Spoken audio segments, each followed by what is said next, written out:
पादे को नमन करते हुए आदरणीय अधिवक्ता देवेंद्र दीक्षित सूल जी, उनका बहुत बहुत वंदन और अभिनंदन करती हूँ। सूल जी, आप का निवास स्थान जी मैं हाथरस जनपद की सिकंदराबाद तहसील है जी, वहाँ राधानगर कॉलोनी है, उसमें मेरा आवास है जी, वैसे मूल निवासी एक गांव का हूँ, बढ़ानू जी, और वहीं सिकंदराबाद में ही अधिवक्ता हूँ, वकालत करता हूँ। साथ साथ हिंदी प्रोत्साहन समिति जी, हिंदी की सेवा में 27 वर्ष से लगातार काम कर रहे हैं हम और हिंदी सुरभि पत्रिका निकाल करके निःशुल्क पूरे देश में वितरित करते हैं। जी। सूल जी, आप के काव्य गुरु, आपका जो काव्य शुरू हुआ, आपके काव्य गुरु कौन हैं? वैसे तो मैं गांव में रहता था, हमारे पिताजी समाचार पत्र पढ़ा करते थे तो उसमें हमने कविताएं सुनी। जी। फिर मेरे बड़े भाई जो हैं कादम्बरी पढ़ते थे जी।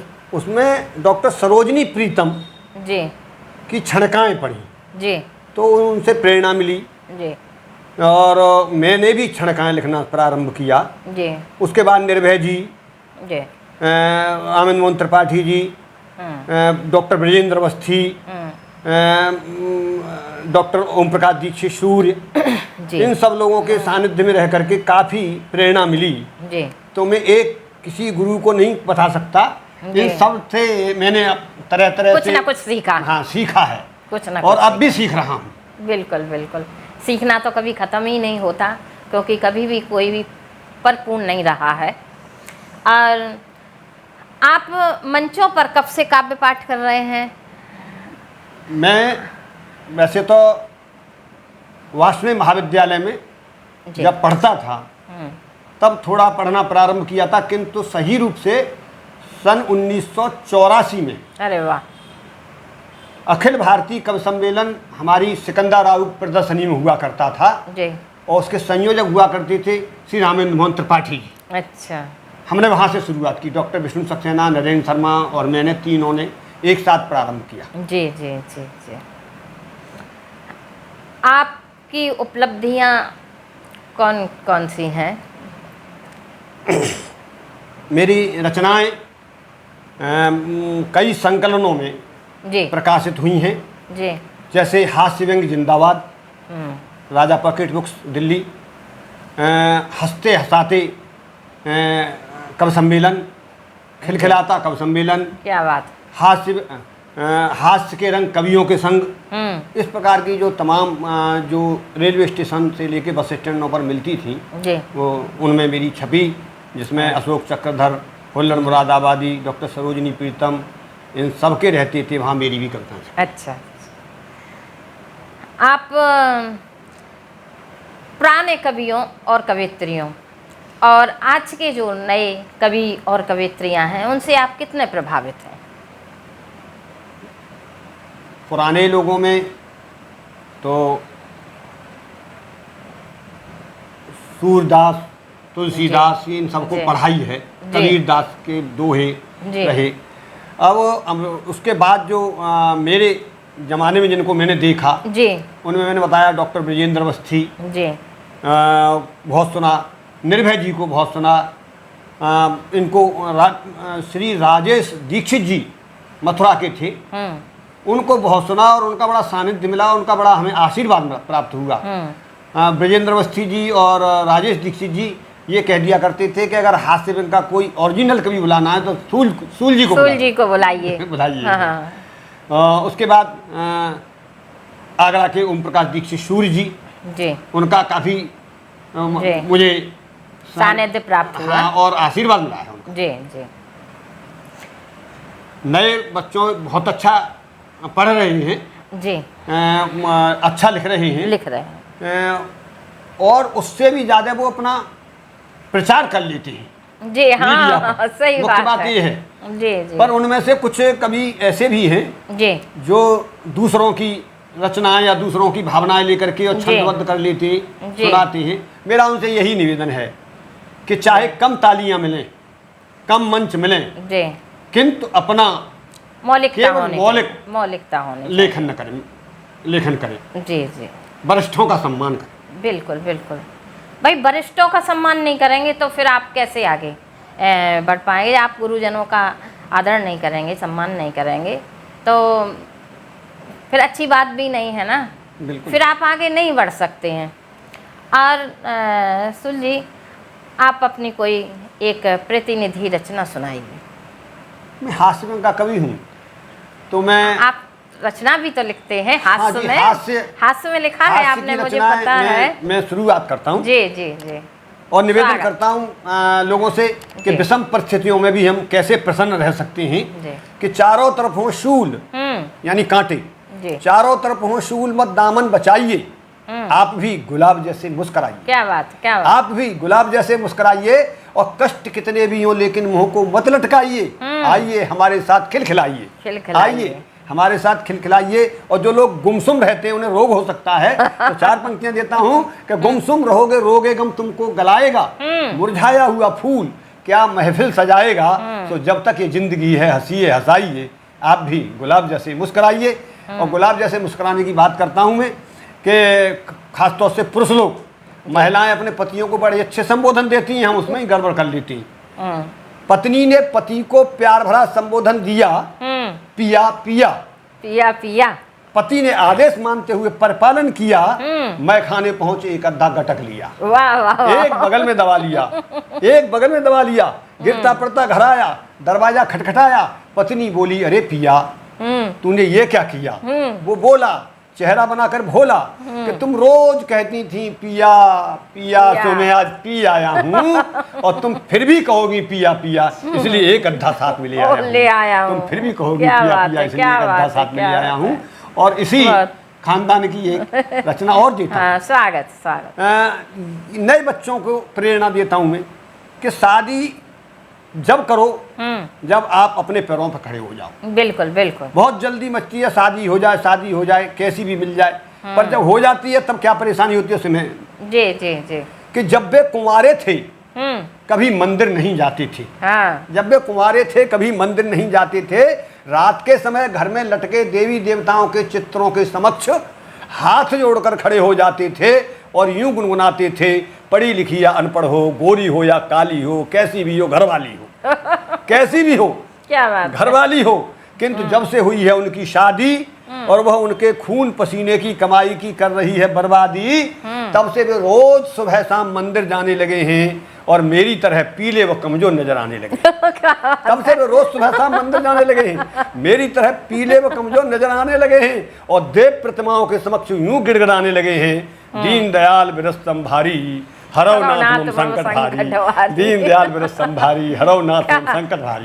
फिर वो संकट भारी हो जाता है, इसलिए सोच समझ करके शादी करें, ये मेरा कहना है। और एक रचना मैं विद्यालय में पढ़ता हूँ, छात्रों के बीच में पढ़ता हूँ। जी जी, मेरा मानना यह है कि किसी भी देश की प्रदेश की शिक्षा का स्तर गिर जाएगा जी, तो बहुत बड़ी हानि होगी। और हमारे कई प्रदेशों में नकल होना शुरू हुई, तो मेरा संदेश इस कविता से ये है कि नकल नकल होती है, असल असल होती है, पहचानी जा सकती है। सुनिए कविता का मैं प्रस्तुत करता हूँ। स्वागत। कि एक नकलची छात्र को उसके अभिभावक ने नकल का पर्चा थमाया, बेटा ज्यों का त्यों मत लिखना, कुछ अंतर करके लिखना समझाया, कुछ अंतर करके लिखना समझाया। पुत्र ने अपनी अकल का खुलासा करते हुए पिता को बताया, समझाया कि पिताजी मैंने तो कल भी अंतर करके लिखा था, हिमालय पर्वत की जगह हिमालय नदी और गंगा नदी की जगह गंगा पर्वत लिखा था। क्या बात है, क्या थोड़ा सा परिवर्तन हुआ, गड़बड़ हो गया। मैंने तो कल भी अंतर करके लिखा था, हिमालय पर्वत की जगह हिमालय नदी और गंगा नदी की जगह गंगा पर्वत लिखा था। और उसने अपनी पागलपन की पतंगों को और ऊपर उड़ाया, पिता को बताया, समझाया कि पिताजी कुछ तो इतने ज्यादा बुद्धू होते हैं कि अगर पर्चे पर पीटीओ लिखा हो तो पीटीओ ही लिख देते हैं। मैं ऐसा बिल्कुल नहीं करता हूं, उसमें भी अंतर करके लिखता हूं, पीटीओ की जगह सदा टीपीओ लिखता हूं। पीटीओ की जगह सदा टीपीओ लिखता हूं और मेरी नकल को तो कोई पकड़ ही नहीं सकता है। बड़े इत्मीनान के साथ कह रहा है। और मेरी नकल को तो कोई पकड़ ही नहीं सकता है, क्योंकि मैं प्रश्न की जगह उत्तर और उत्तर की जगह प्रश्न लिखता हूं। क्या बात है, क्या बात है। मेरी नकल को तो कोई पकड़ ही नहीं सकता है, क्योंकि मैं प्रश्न की जगह उत्तर और उत्तर की जगह प्रश्न लिखता हूँ। वही सज्जन एक दिन हमें मिले, हमें देखकर फूल से खिले, बोले शूल जी मैं भी कविता लिखूंगा, तुम शूल उपनाम से कविता लिखते हो, मैं फूल उपनाम से कविता लिखूंगा। और मैंने अपने इस उपनाम का प्रयोग अंग्रेजी की उत्तर पुस्तिका में कर दिया है। प्रश्न था हु आर यू, मैंने आइए में फूल लिख दिया। और आप जानते हैं अंग्रेजी में फूल किसे कहते हैं, आइए में फूल लिख दिया है। तो मैंने उन्हें शुभकामनाएं दी कि मित्र आप इस क्षेत्र में उत्तरोत्तर उन्नति करते जाएं, इस समय फूल हैं, अगले वर्ष तक डैम फूल हो जाएं, अगले वर्ष तक डैम फूल हो जाएं। क्या बात है, क्या बात है। बहुत सुंदर। आप के जो हिंदी सुरभि पत्रिका निकलती है उसके बारे में कुछ बताइए। हम हिंदी सुरभि में वरिष्ठ कवियों के अलावा नवोदित कवियों को भी स्थान प्रदान करते हैं जी। और किसी से एक पैसा भी नहीं लेते जी। और पत्रिका को भी हम निःशुल्क ही वितरित करते हैं, केवल हिंदी की सेवा के लिए जी। ये हमारा काम है। मेरा अन्य कवियों से भी ये निवेदन है कि वो केवल कविता से पैसे ही पैदा न करें, अपनी मातृभाषा हिंदी के उत्थान के लिए जरूर कुछ न कुछ करें, कुछ न कुछ करें। नए जो पीढ़ी है उस पीढ़ी में ये रुचि पैदा हो हिंदी के प्रति, वो ऐसे काम करने चाहिए। हम अपनी संस्था के माध्यम से जगह जगह प्रतियोगिताएं, हिंदी की प्रतियोगिताएं कराते हैं जी। रामचरितमानस की प्रतियोगिताएं कराते हैं जी। और जो बच्चे हाई स्कूल इंटर में हिंदी विषय में बहुत अच्छे अंक लेके आते हम उनको सम्मानित करते हैं, जिससे अन्य को भी प्रेरणा मिले। हाँ, प्रोत्साहन मिले और आगे अच्छा और करने के लिए बच्चे आगे सोचें कि मतलब अब कई बार क्या होता है ना कि बच्चों को प्रोत्साहन मिल ही नहीं पाता है। अब कई कवि ऐसे हैं जो मौलिक लिखते भी हैं लेकिन उन्हें कोई आगे बढ़ाने वाला नहीं मिल पाता है। जी बिल्कुल। अगर तो आप क्या कहना चाहेंगे कि जैसे कि नए कवि जो नवोदित कवि आ रहे हैं उनके लिए हम लोगों का, जो आप जैसे वरिष्ठ कवि हैं, उनका क्या मतलब उनके लिए क्या कर सकते हैं वो? हम लोगों को जो भी कवि मौलिक लिख रहा है और अच्छा लिख रहा है उसे बिना किसी लालच के आमंत्रित करें जी, कि उससे हमें कुछ लेना देना नहीं जी, क्योंकि आजकल ये चल गया है, वो नहीं होना चाहिए। इसके अलावा उन नए कवियों का भी कर्तव्य बनता है जी, कि वो अधिक से अधिक आयोजन करें जी, और वरिष्ठ कवियों को भी मान सम्मान आमंत्रित करें और करें और बुलाएं। किसी भी कवि सम्मेलन में जाएं जी, तो सबको सुने, जी, पत्रिकाएं पढ़ें, जी, कविताएं पढ़ें। बिना पढ़े बिना सुने अच्छी कविता नहीं लिख सकते। बिल्कुल। तो दोनों का ही कर्तव्य होता है। और मैंने आजकल आप देख रहे होंगे कि वो रेल फूंक देते हैं और ये कर देते हैं। तब दो पंक्तियां, चार पंक्तियां लिखने की कोशिश की थी स्वागत कि भारतीय हो भारती के गीत गाइए, जी, भारतीय हो भारती के गीत गाइए, स्वार्थ त्याग राष्ट्र की धारा में आइए और देश की संपत्ति को यूं नष्ट ना करो, पहले करो कर्तव्य फिर अधिकार पाइए, पहले करो कर्तव्य फिर अधिकार पाइए। तो अकेले हमको अधिकार ही नहीं लेने चाहिए, कर्तव्य भी करने चाहिए। ये मेरी अपनी कहना है। देश सबसे पहले है, देश की सुरक्षा, देश की संपत्ति को नष्ट नहीं करना चाहिए। नहीं, कई बार क्या हो जाता है कि मंच पे कुछ लोग अपना काव्य पाठ कर लिया, फिर सामने वाला पढ़ता है तो वो अपने मोबाइल में लगे रहते हैं, सुनते ही नहीं हैं। मतलब उनने मतलब ही नहीं है कि कोई सामने वाला क्या पढ़ रहा है, ना उसके ना सुनना उनका। बहुत गलत, वो उनके लिए भी हानिकारक है। हाँ वही तो। और कई लोग इतना अच्छा पढ़ते हैं, हम उनसे सीख ले सकते हैं। और ऐसे ही बात नहीं है कि नए कवियों में भी बहुत अच्छा लिख रहे हैं जो बच्चे, जो नए नवोदित कवि लिख रहे हैं, उनको भी हम अपने आप को होशियार समझ के ही नहीं, कई लोग होते हैं ना वो पूछना ही नहीं चाहते, अपनी गलती को मानते ही नहीं है। कई लोगों के अंदर ये भावना होती है कि मैं क्यों पूछूं, मैं तो बहुत अच्छा लिख रहा हूँ, कि मैं तो बहुत अच्छा लिख रही हूँ। हिंदी के सब तक गलत लिख रही है। हाँ, तो हमें अपने गुरुजनों से भी पूछना चाहिए और गुरुजनों का आदर भी, हम गुरुजनों का आदर करेंगे तो जाहिर सी बात है कि वो हमें सपोर्ट ज़रूर करेंगे। जी बिल्कुल। और आपकी कोई और रचना जो हो? बिल्कुल मैं सुनाता हूँ। मेरा मानना ये है कि हमको सकारात्मक सोच रखना चाहिए जी। अगर हम हर चीज़ में कमी देखेंगे तो हमें भी हानि होगी और सामने वाले को भी परेशानी होगी। बिल्कुल बिल्कुल। जो हमारी संसद और विधानमंडलों में हाथापाई होती है, माइक फेंक प्रतियोगिता होती है, तो उस समय लोग कहते हैं कि अगर हमारे नेता ऐसा काम करेंगे तो जनता पर क्या प्रभाव पड़ेगा। मैंने उसमें भी अच्छाई देखी है।